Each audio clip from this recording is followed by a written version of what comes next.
Welcome to ENside Politics, our weekly podcast on 13 things you need to know about San Antonio politics. I'm Greg Jefferson, politics editor of the San Antonio Express News, and I'm joined today by City Hall reporters Madison Iszler and Molly Smith. Hello. What? Hello. Hello.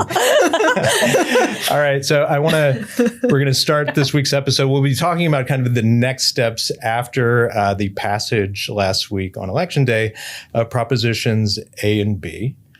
But I want to start with something a little unpleasant. So, are you ready? You are not going to like this. Saturday morning, I got a text message from County Commissioner Justin Rodriguez. He had just watched last week's podcast in which we talked with Nelson Wolf, the retired Bexar County judge, about the election results. Now, as part of this conversation, we talked a lot about how the county was getting nothing for its $311 million contribution to the Spurs arena. Now, here's where the sticky part comes in. Justin Rodriguez says this is not true. And I'm going to read to you what he has to say. Part of it. Not accurate. It will be a joint City of San Antonio, Bexar County ownership structure. Lease payments likely will be commensurate with our proportionate share of the contribution. This is the county's contribution. Still, many other terms to negotiate before we issue the bonds. Now, Madison, what say you to this? Well, I do have the term sheet right here, as it turns out. Just casually, I bring it with me wherever whenever I go. See you, you're normally carrying the term sheet. So, I'm sure it had nothing to do with Justin's text. No. But I mean, since you have it, let's go through it. And to be clear, it is a non-binding term sheet. So we'll talk about this later on the podcast, but there's a lot that still has to be hammered out legally. But it says about the arena ownership that a city-controlled subsidiary or affiliate with county participation will own the arena site and the arena.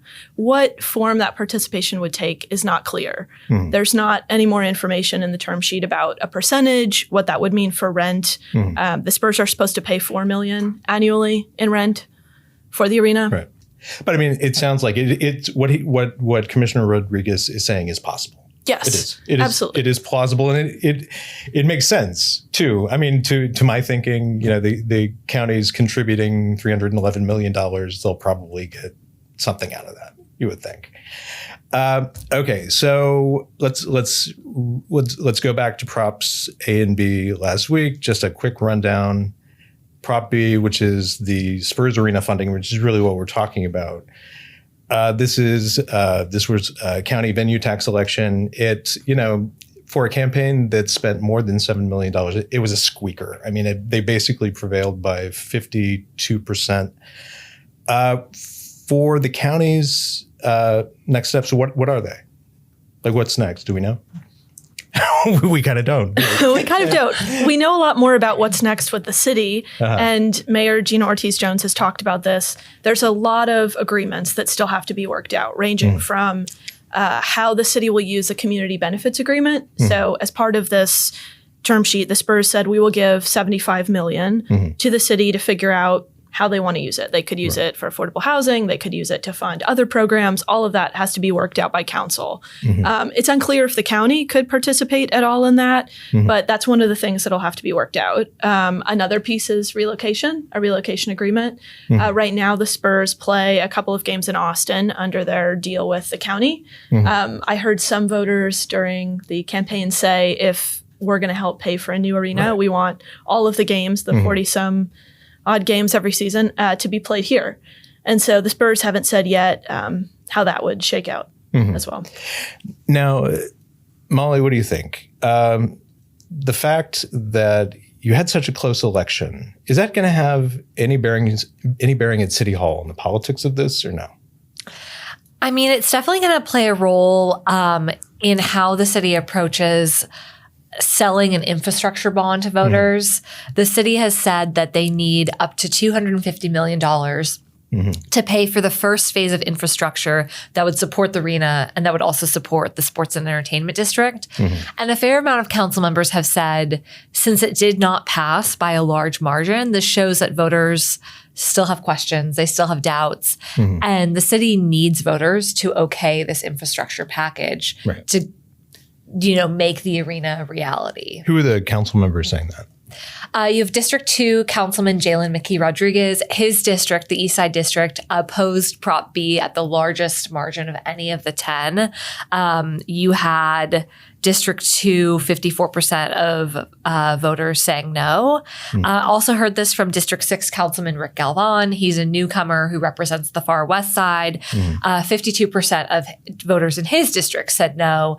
And for most of these council districts, the margin of victory there were 7 of the 10 council districts where voters, a majority said yes. It was only by maybe 50, 51, 52. I mean, it's not these big margins. So I think a lot of them said, we need to solicit more community engagement and just get a sense of what people want to make sure this deal is as good as possible. Right. And when are we expecting the city or city council to call that bond election? Could that happen next May, the election? May is the earliest they could do it, but the city said late last week that there is no timeline in place. I believe if they're going to do a May election, they would have to call it in February. So that's pretty quick. And I think the fact that this didn't pass with a wide margin could make the city say, let's take a bit more time. Let's really ensure that this passes, as opposed to have a failed infrastructure bond and have to refigure out what you're going to do to pay for that. And so, I mean, what is it? What do you think that could mean? Is that just like explaining the agreement between the city, county, and Spurs to voters in a more thorough way over a longer period of time? What does that mean? More town hall meetings? Probably more town halls. A couple of them would like to do more of those kind of workshops that they did. When did they do these? Over the summer? Yes. Where they had kind of voters talk about what they'd like to see. And so a couple of them have said, let's do this with the community benefits agreement. This is at $75 million. Let's really see what do people want out of this. And I think that's a way they see kind of selling this deal. And I think part of it too is figuring out what else you're going to put up on that bond package. The idea being that if you can make a case that this infrastructure money is not going to take away from other needs, it's going to be more likely that voters will support this. Okay. Now, with the county, it seems like things are going to go quiet, right? I mean, they won both of their initiatives, but we know that's not the case. What is the county is not really talking now about what's happening next, but what's our best educated guess? Like, what are they going to be engaged in? Well, I think the ownership will be one piece. What participation are they going to have? Will that be a stake? Will that be a certain slice of that rent? Will they try to participate in the community benefits agreement and ask the city if any of that $75 million, if they could get any of that for their own initiatives? We did write this past week about a developer's response to a request that the county had put out for more development around the Frost Bank Center and the Freeman Coliseum. And so that's very much still something that Judge Peter Sakai, I'm sure, will be talking about is Prop A did pass. The rodeo has this plan to expand programming, but what else happens over there? Give us a quick refresher on what Prop A entails. Yeah, so Prop A is basically providing almost $200 million to upgrade the Frost Bank Center, the Freeman Coliseum, and the facilities around them, which would help the rodeo expand to programming year-round. Right now, the rodeo is limited to a couple weeks earlier in the year when they host their main rodeo event. The CEO, Cody Davenport, has said he thinks there's a lot more demand for Western-style events, a variety of bull riding shows, other Western events. Country and Western country concerts, Western that kind of thing. Yes, and so they want to fix up a lot of the facilities that are there now, build more, and just make it more cohesive in terms of how it's actually branded, similar to the Fort Worth stockyards. Now, Bexar County Judge Peter Sakai talked for a long time about making things right on the east side before the county would support what happened last week, which was passage, putting venue tax election on the ballot for Spurs Arena. He did that.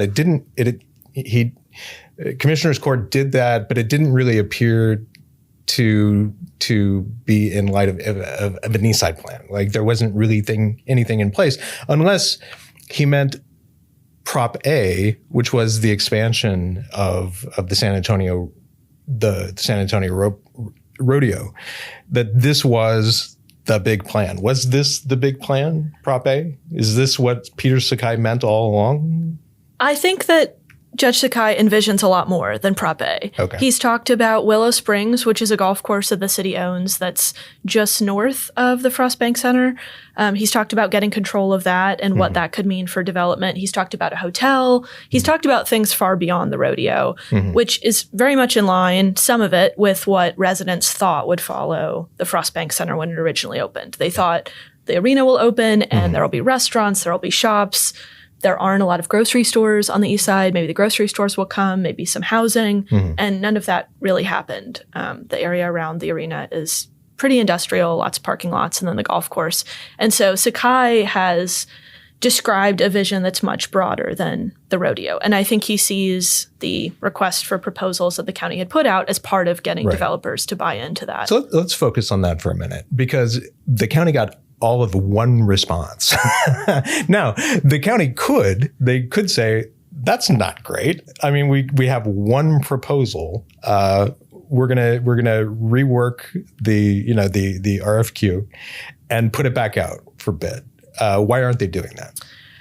So I talked to Derek Howard, who's the CEO of the Freeman Coliseum. The Coliseum Advisory Board is the group that actually put out the RFQ, which is a very entry-level type step. It's basically saying what developers can tell us they're qualified to take on a project like this, describe their experience, describe who they'd bring in as far as architects and engineering. So they don't beginning stages. And so the developers who respond to this, they're not putting up very specific plans, right? Right. But they have to give you some idea of what they have in mind. Yes. In this case, before we get to why it's only one, what did they have in mind, and who were the parties involved? Yes. So Hunt and Lincoln Property Co. are the main parties that responded. These are big national developers. Big developers, yes. Yeah. Lincoln is spearheading the Rocket La Cantera, which is the development on the northwest side where the Spurs practice facility is. Hunt owns some military housing in the area. They've done a lot outside of that, but that's some of their presence in San Antonio. And so they described kind of a mix of things: housing, park space. Willow Springs could be park space, hike and bike trails, shops, restaurants, things that they said would complement the rodeo's year-round programming. When I talked to Derek, he said one of the reasons that they may not have gotten more responses is because the land and the site in the RFQ was fuzzy. So it mentions Willow Springs, which is owned by the city. Right. That's not in the county's control. The county doesn't have the ability to say anyone can go develop that. And there seems to be a lot of ambivalence on the city's part about whether to give that up. What's the history of that? Because, I mean, Sakai very early on, and this is about 2 years ago, I think, started talking, he broached the idea of the city handing over control of Willow Springs. And if I'm remembering correctly, initially the city thought, Eric Walsh thought, maybe something to consider. And then bam, was it Jalen McKee-Rodriguez, the district? Yeah, not a big fan of the idea. And suddenly things went quiet on the city side. Yes, things went very quiet. Eric Walsh, city manager Eric Walsh, and Mayor Ron Nirenberg brought up possibly conveying the golf course to the county during early discussions. When this came up at council, Councilman Jalen McKee-Rodriguez and others were skeptical of that. They wanted to know what is the plan for this? Why are we just going to hand this over? How are we going to use this? And so discussions really kind of fizzled after that. Yeah. And the city has said since then that they haven't been given a plan yet by the county of if they were to convey this piece of land, what development there would look like. And so I imagine that would be part of this RFQ. Do we know how Councilman McKee-Rodriguez feels about this development plan? We don't know at this point. Okay. So I think he has questioned some of it, though. I think he feels like the county is not really taking what residents want in mind. I think he would like to see more kind of community engagement. He has said that though the East Side rejected Prop B, a slim majority passed Prop A, and his rationale for that is they kind of saw it as a consolation prize of, well, if the Spurs are going to leave, I guess we might as well do this because what are the other options? But that wasn't. Do voters actually think that way? I mean, maybe they do. That's history I don't know. from talking to residents, having community town halls. So maybe. Yeah. The one thing I would note on the Willow Springs is that Madison's right. It totally went quiet. I think part of it was Jalen was skeptical of it, but this was coming up in, when was it? Early 2025. And it was a couple months out from the mayoral election. Mm-hmm. So you had some of these mayoral contenders take this as an example to exert control over the city manager and then Mayor Ron Nirenberg, who'd been really doing a lot of this behind the scenes. Mm-hmm. So this was their way of being like, no, you need to loop us in. And I think that dynamic was coming into play of mayoral contenders who had to justify to voters of, no, we haven't let the city just decide all of this when in fact that is what happened. So I don't know if, now that race is over, if council members maybe would be more open to conveying this property. Yeah. Now, and we don't know next steps on that either. So many open questions. Is there, and yet there seemed to be after election night we had 36 news conferences on next steps. You went to one or two of them. There was not a lot of detail. Who was it? So tell us what the substance was. There was not a lot. It was mostly a victory lap for the folks who supported Props A and B to talk about how they're going to collaborate on next steps. Did the Prop B talk about their smashing victory at 52%? Anyway, go ahead. There wasn't a lot of detail on what's going to happen now. At the last one that I went to, which I believe was hosted by Councilwoman Phyllis Viagran, they had these poster boards that linked to the city's website about the sports entertainment district, linked to surveys. And so that kind of raises the possibility of maybe they will do more of the town halls, more of the surveys, solicit more input on the district. But I asked the mayor if she would talk about next steps and got rejected. So as in she just didn't want to talk about it? She wouldn't do an interview about it. And so I think at this point, we know the agreements they have to hash out, but what form that'll take and the infrastructure, I think is a big question. The infrastructure did come up with some voters during the campaign. How will parking work? How's construction going to work? There's so much construction downtown. Right. And so I think working out a plan for that is paramount in some of their minds. Yeah. So this is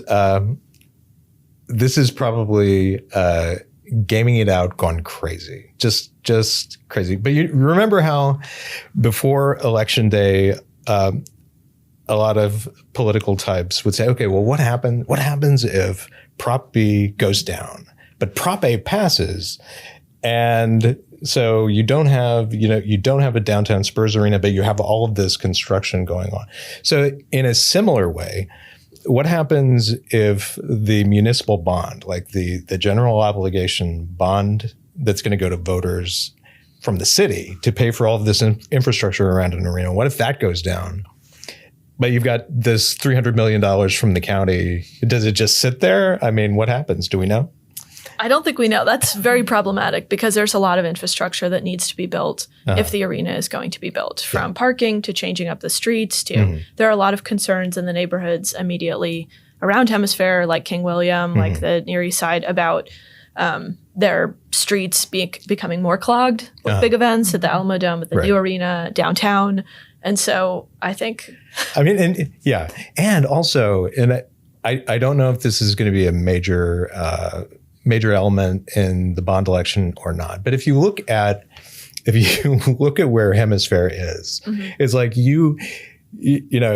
construction, city street projects and other city infrastructure projects, which particularly the street projects, we don't as a city have the best record. Like South Alamo. Right. Yeah, South Alamo, St. Mary's. I mean, these tend to be extremely disruptive and they drag on forever and they don't seem particularly well coordinated, these different projects. I will say the city is now looking for a new public works director. I'm just going to guess that person might have a lot of experience juggling multiple large street projects. Anyway, if we have problems that we've had in the past with street construction, think about where that is. I mean, you could potentially disrupt traffic into the near east side. You could screw it up heading into Southtown and into downtown. Like one project could mess up traffic flow in 3 different directions. I'm sure it won't wind up being quite that bad, but I just wonder if there will be any kind of talk like that in the election. Yes. And I mean, businesses and hotels downtown are already complaining or have been complaining, I shouldn't say already, about the construction. So if it gets worse, I mean, you're going to push out more businesses. You're going to cause more hotels to struggle. At the same time that you're trying to make downtown a more attractive place for residents and visitors to come. Now, so does it appear? Do you get any sense that City Manager Eric Walsh or anybody, any of his lieutenants were watching the election night results of Prop B and taking notes to say, okay, we need. This, we've got a big bond election coming up, and this is the kind of campaign we need to run, or this is how we need to handle the messaging on the city side. Any reason to think that happened? I don't know. Okay. I think it's too early to say how they're going to sell it. I mean, I think this campaign that the Spurs did would be so different from a campaign the city did, the city would do. I mean, just in terms of the money you would spend. I mean, maybe one takeaway could be, I think there was a lot of oversimplification in the campaign and the messaging, and that maybe that's the way to go. Campaign. Yeah, as opposed to trying to explain all these funding mechanisms and how they work and what they're restricted to and what you can use them on. I mean, maybe that simplistic, here's 5 things to know or 5 numbers to know is the way to sell it and just, spin some of it. Right. So before the election, a couple of months before the election, Mayor Gina Ortiz-Jones talked about having a second public vote on direct funding for the Spurs Arena. So the city's side. Now, the city is going to contribute how much?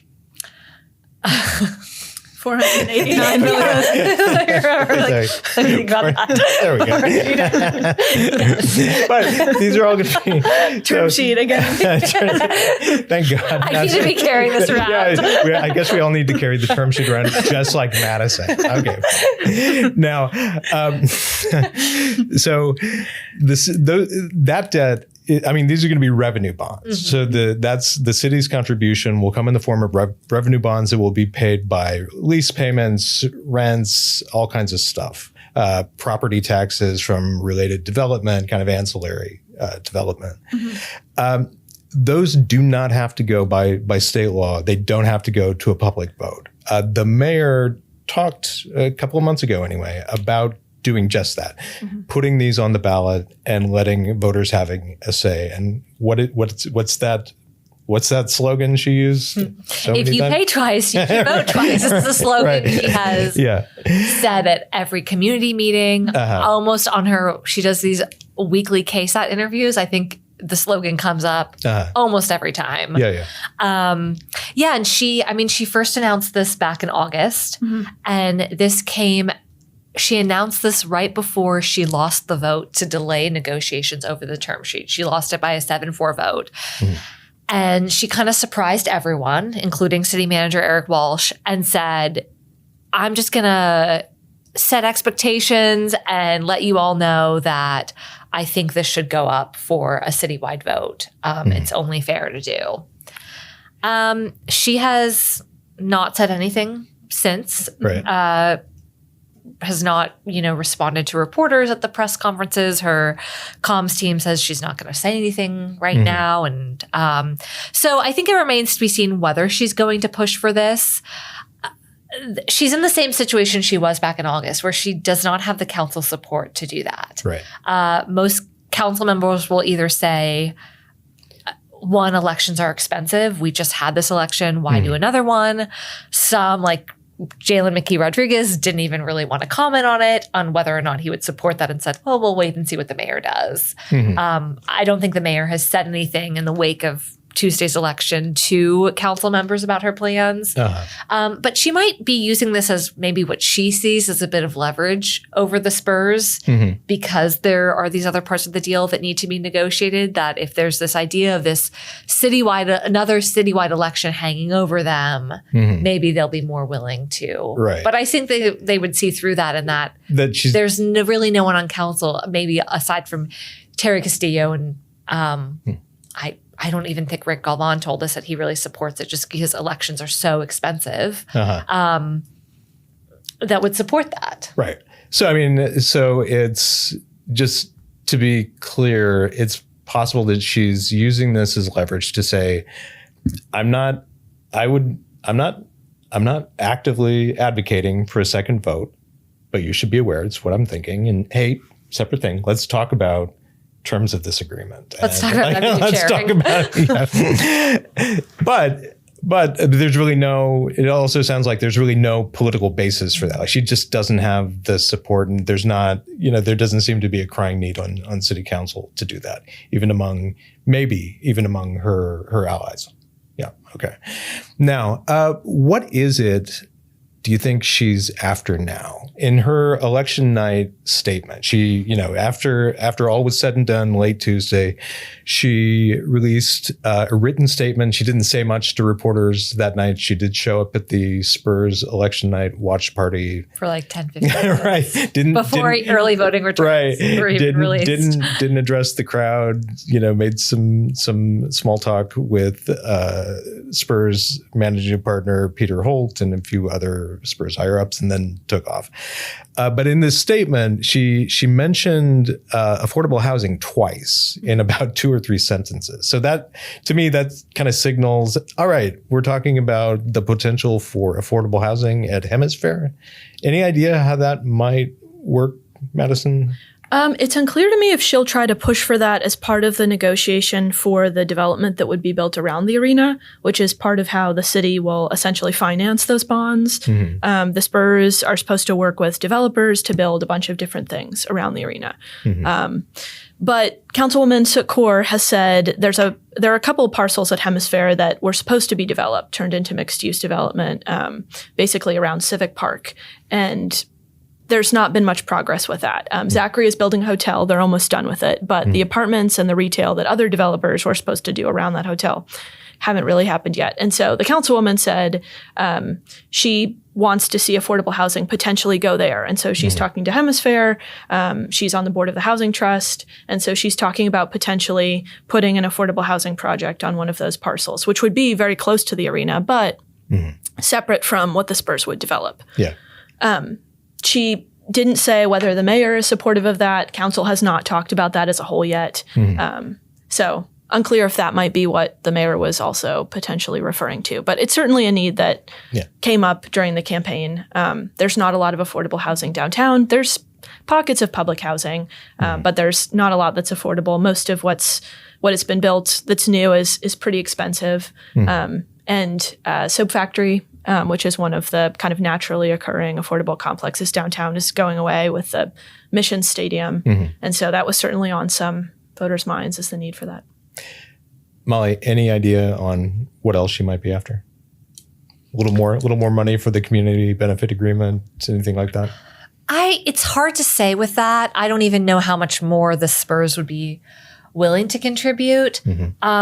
I think she'll continue her push for revenue sharing. I'm not sure where that's going to go, but I think the Spurs have said it's a non-starter and not going anywhere. But I think she's going to try to get a bit more money for the city in some capacity. I think we just don't know what that's going to look like. Yeah. And I think it's also possible that she will push to maximize the number of union jobs in the construction of the arena. And maybe in concessions, like the Spurs hiring, perhaps, wouldn't be surprised by that. But all of that kind of goes with the idea that this is happening. Like, is there any reason to think at this point in time that the future reality of a new Spurs arena Hemisphere is in doubt? Like, is it happening or is it not? Do you think? I think it's more likely happening than not. There's still a lot that has to be hashed out, and the devil is in the details. But I think at this point, I mean, the voters have spoken. There's at least a rough deal hammered out about where all of the funding sources will come from, how it'll all be paid for. And so it seems to me to be moving forward. The Spurs have also said they will not stay at the Frostbank Center past 2032. Right. And so whether the new arena happens or not, they've said we're out after that. Yeah. So. Any idea like how long it would take to build an arena? Took 3 years for the Frostbank Center. This is going to be so much nicer. Yes, and the Spurs do have to build some of that development in tandem with the arena. Around it. Yeah. Not all of it, but some of it, because it's attached to the financing. I believe Bobby Perez, the Spurs general counsel, has said that around 2032 is when they're thinking it would be done. So the city still has to get the land at Hemisphere from UTSA. And how much is that? I think the city has said it'll be about $60 million is what they expect to spend to acquire that. The city's also trying to acquire some properties owned by the federal government in the area, which would also be part of what's developed. And so there's still those pieces. The Spurs have to pick a developer, but I believe 2031, 2032 is what they've said they expect for a new Spurs Arena timeline. Okay, great. Now, last question. This is out of left field. This has nothing to do with an arena. Well, it kind of does, but not really. Okay, so former Mayor Ron Nirenberg is going to have a big announcement this weekend, this Saturday. What's that? What's your best guess? What's the announcement? It's a tough Madison? one. Hard. What do you think? What's going to happen? Is it? I have my thoughts on it. I'll go out on a limb and say county judge. What? No. Hold on. What? Molly? I was also going to say county judge. I know. Why? Could it be because this is what we've been reporting for a couple of weeks? So Ron Nirenberg has been very coy over the last couple of weeks. He told us last week he's got a big announcement, and I think in the same interview he might have told Saul Pink, one of our reporters, that he's still thinking about it. I might be mistaken, but I think that was in the same story. We've got an announcement, and he's still thinking about it.